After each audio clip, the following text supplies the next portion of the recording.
Good evening, everyone. We will call this February 19th meeting of the Board of County Commissioners to order. And we will begin with our invocation led by Commissioner Rushing. Thank you, Mr. Chairman. Join me if you like. Lord, we thank you for bringing us all here safely tonight. And we thank you for allowing us to do the business of the people of Union County. Pray that you be with the families that lost their loved ones in the tragedy in Florida. And pray that you'd keep our children here in Union County safe and around the country. In your name we pray, amen. Amen. I pledge allegiance to the flag of the United States of America and to the republic for which it stands, one nation, under God, indivisible, with liberty and justice for all.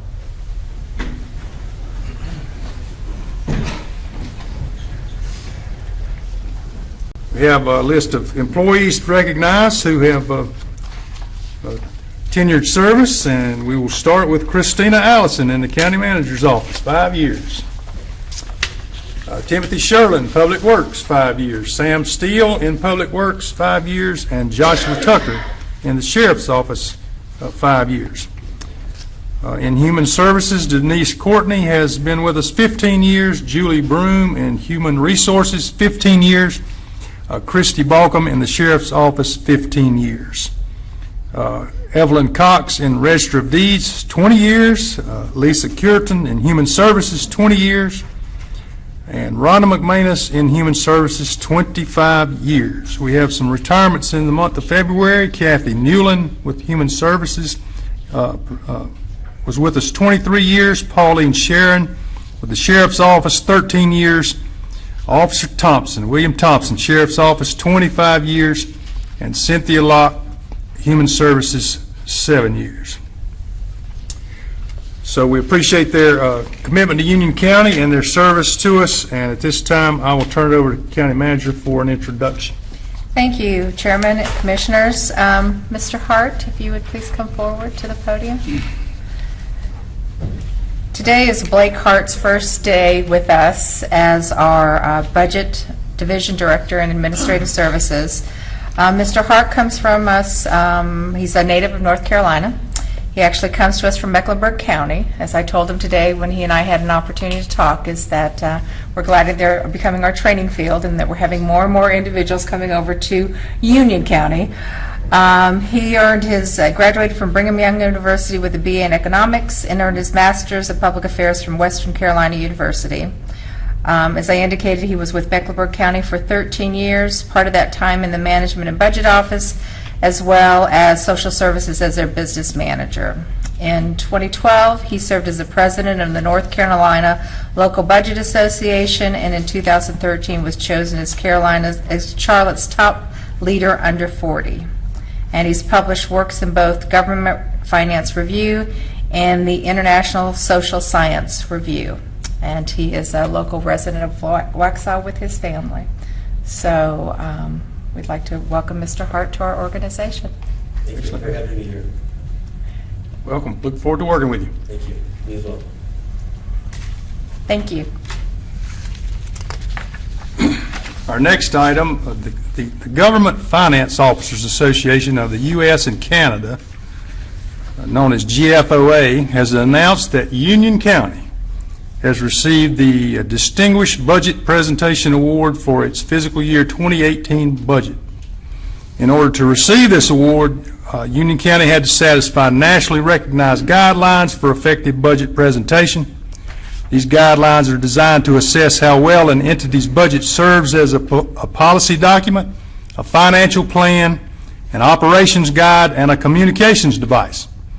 Budget documents must be rated proficient in all 4 categories and the 14 mandatory criteria within those categories to receive the award. This is the 5th consecutive year the Union County Administrative Services Budget Division has received this award. Gives me great honor.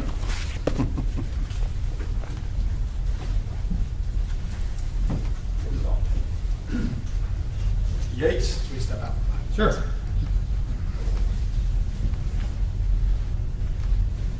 Congratulations. Thank you. Appreciate all the work you and your staff did. It's more the staff than me, but I will pass this along, and they did it this year without having a budget division director, as you know, and pulling together because I think everybody had a piece in it, so thank you. Excellent.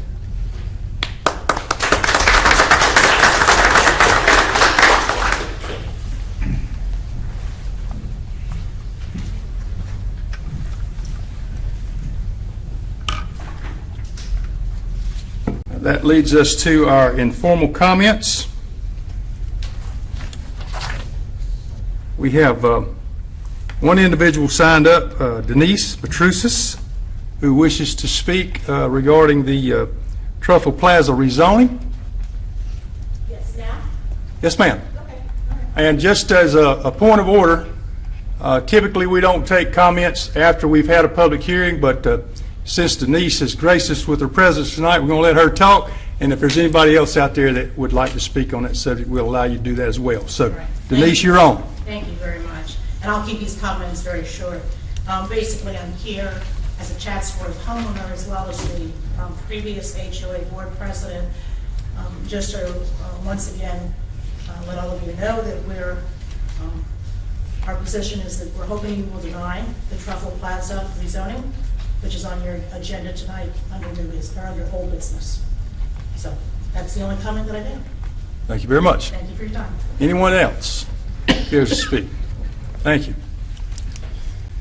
That takes us next to our additions, deletions, and adoption of the agenda.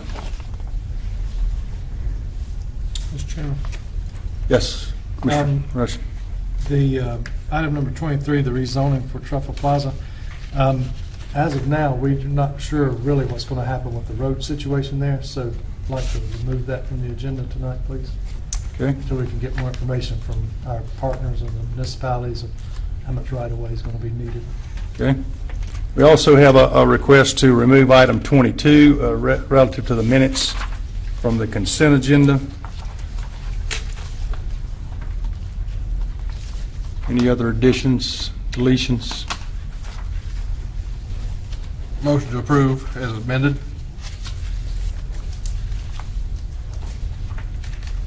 We have a motion to approve as amended. All in favor, say aye. Aye. Opposed, none. And consent agenda as amended. Motion to approve as amended. We have a motion to approve. All in favor, say aye. Aye. Thank you very much. And that takes us, I believe, to old business. And that may have been the only item we had under old business. I believe it was. So that, 24. oh, yes, I'm sorry. General operating. Sorry, Jeff. Question, could you repeat one more time why this has been deferred again for rezoning? I didn't hear, I'm sorry. There's a road situation there with the right-of-way. Our road partners that we discussed in a couple meetings back about widening Highway 16, there may be additional right-of-way needed to be purchased to accommodate the different sizes of the road, which may affect that property one way or the other when we determine that. So that was the reason why. And any expectation as to when we might have a better idea on that, because what's going on? Months, maybe. Well, I have a meeting with the mayor of Waxhaw concerning that road widening. We'll have a better idea in a couple of weeks what the status of that is. Waxhaw is asking for a little different amenities along the road widening, and that will affect how much land is taken on either side. So I have a meeting actually later this week with Waxhaw on that. Okay, so just for my identification, so there will not be a decision on this rezoning until you have more information or final information from, I'm assuming, the Department of Transportation regarding widening? They have to make the final decision. Excuse me, point of order. Mr. Chairman, the board's rules allow the board to bring this back at any time, and the ordinance may compel that, so I don't want you overstated as to the board's deferral on the action. Thank you. Did you understand that point? I'm sorry, I didn't hear what you said.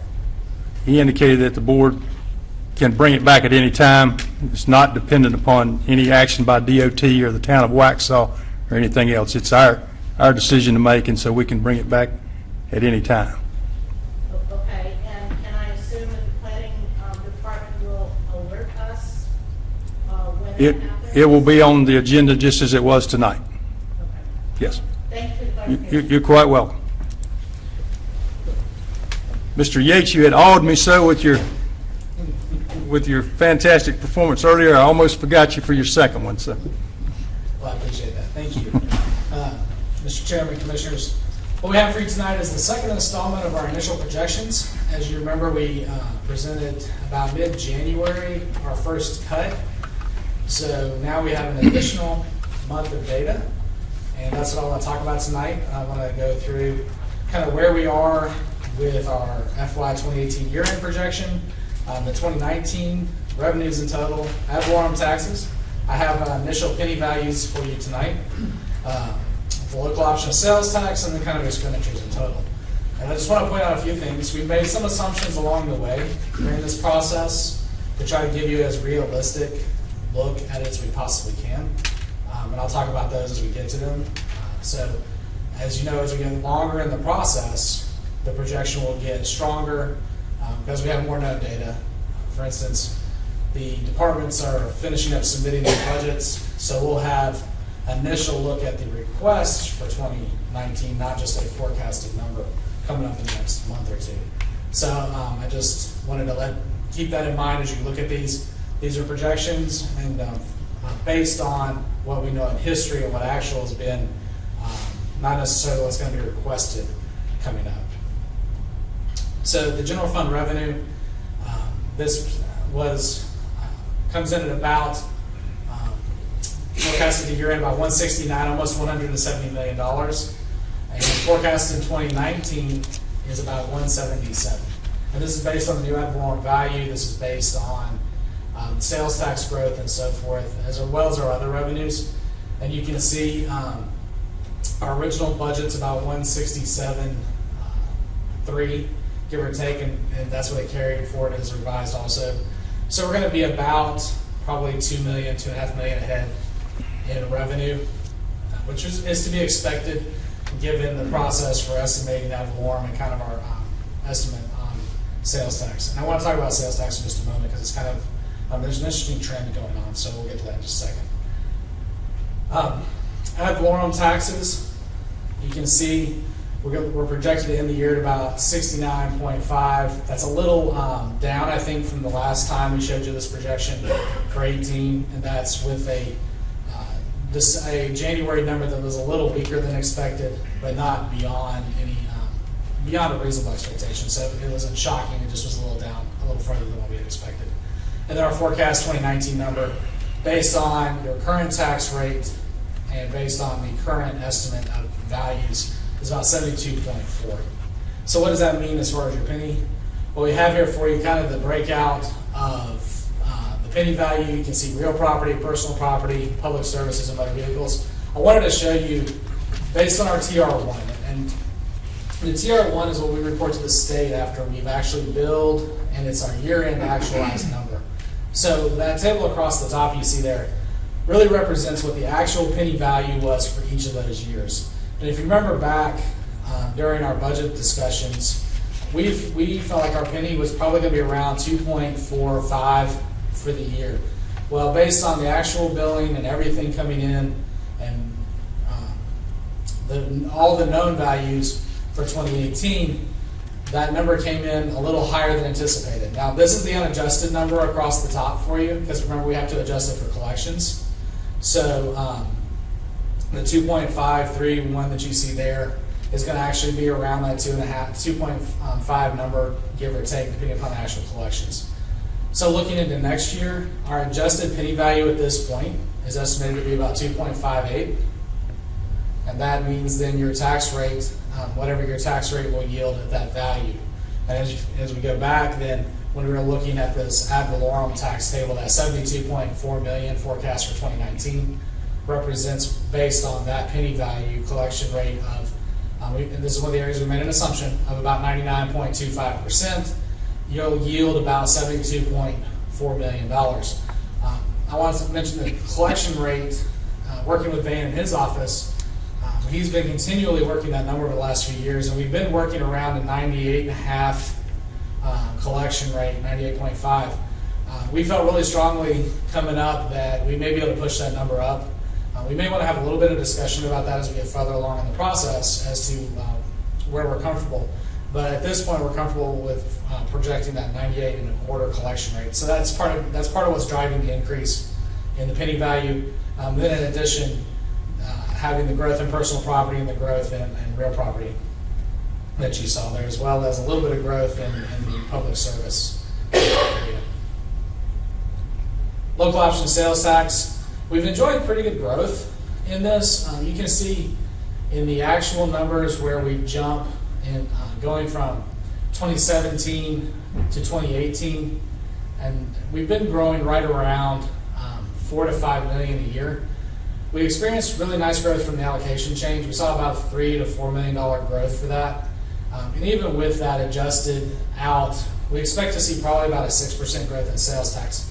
One of the interesting things that is going on when we look at that is it's kind of cooling from what it has been in the last few months or the last few years at this time of year. Now granted, we have January sales tax number really represents the October. There's a couple month lag. And the last number we had for February is already plugged in here, and that represents November. So the next number we'll get at the 1st of March will represent the December sales number, which is usually our strongest month. If you were going to look at this month over month, and that's because it's Christmas, right? So that'll be the most telling, but we're watching this to see how it plays against history and what we know. Even with that not performing, it hasn't been performing up to expectation, but we still think we're going to beat our estimate by about $1 million, give or take.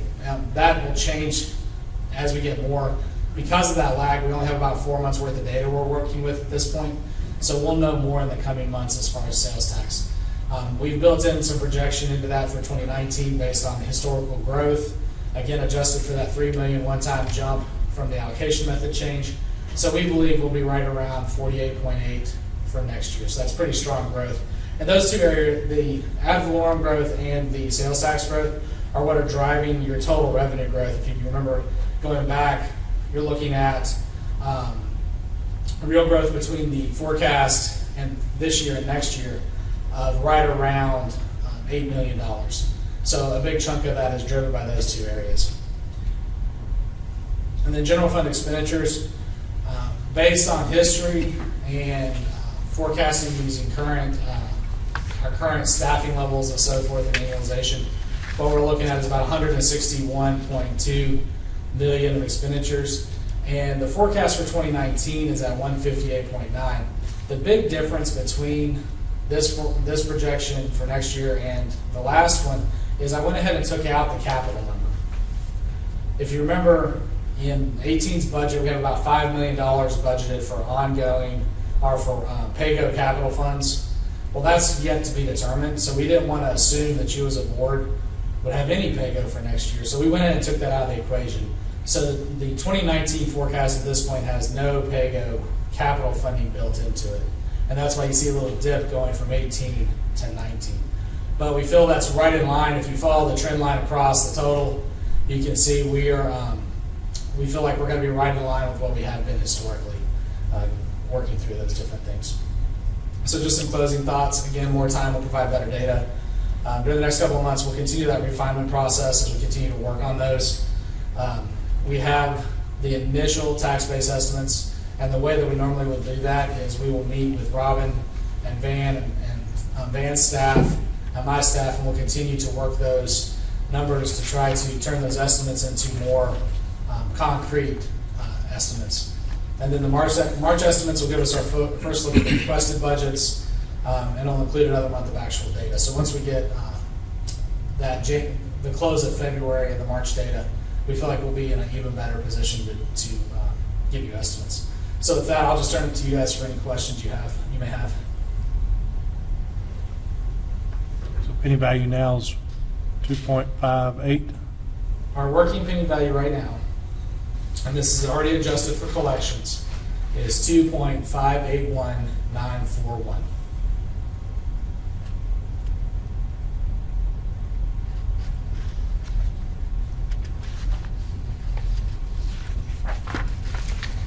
Questions for Jeff? None? Thank you very much.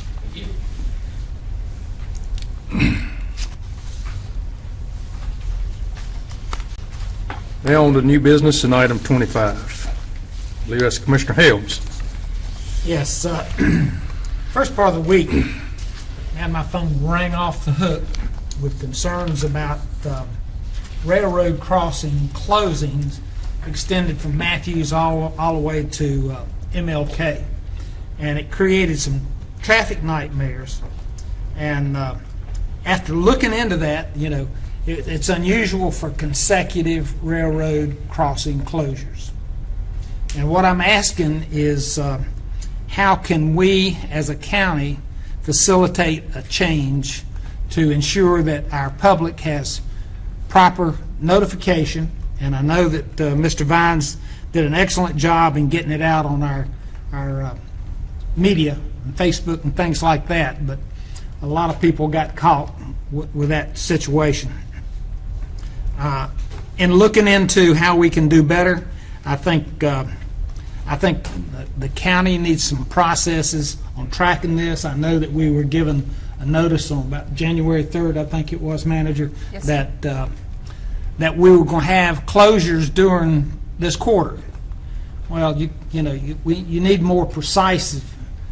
Also, I'd like to know if we can have a requirement that you don't close consecutive railroad crossing. Give you a good example. They tore up MLK, left it that way. We've got a large school facility there that would severely hamper our ability to respond to any emergency need at that facility.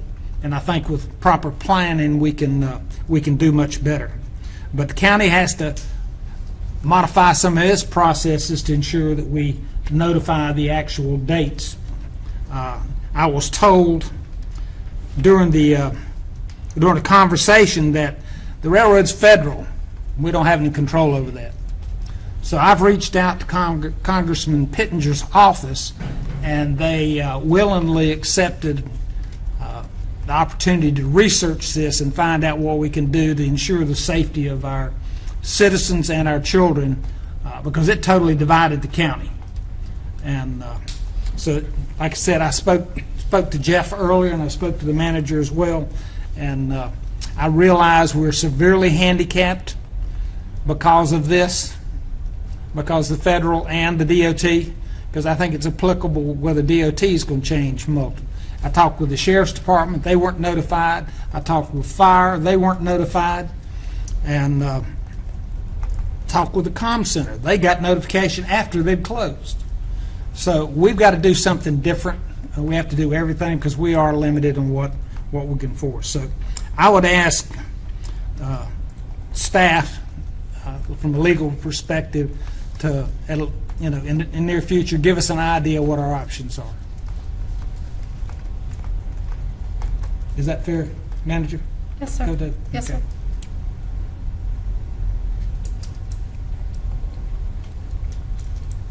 Anything further? Comments, questions, discussion?